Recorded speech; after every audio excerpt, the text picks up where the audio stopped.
من فعاليات أول يوم في معرض الكتاب في مكتبة الإسكندرية جاي أشارككم مجموعة أعمال قرأتها من دار بيت الياسمين وحبيتها، فيلا بينا نشوفها. وأول عمل معانا هو رحلة الحكايات من الشرق القديم للعالم لمنى مصطفى إمام. والكتاب ده هو بالنسبة لي كانت صدمة حضارية غريبة جدا، حكايات عارفينها كلنا من الغرب نكتشف إنها أساسها في الشرق. من رحلة الحكايات لسنوات اليوم الواحد لفهد حسن، وده رحلة فلسفية غريبة جدا، مشاعر مختلفة بتعيشها وجزء ديني بتعيشه يخليك تفكر كتير وتتساءل في تفاصيل انت ما عندكش معلومات عنها، بس محتاج تعرفها لما تقرأ العمل ده.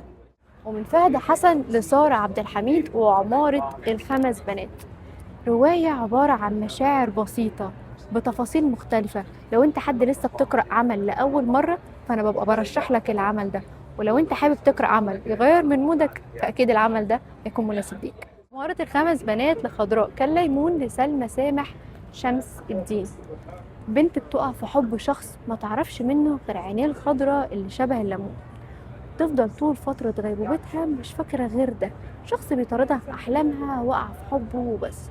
تفتكروا الرواية دي هنعيش مشاعر معاها عاملة ازاي؟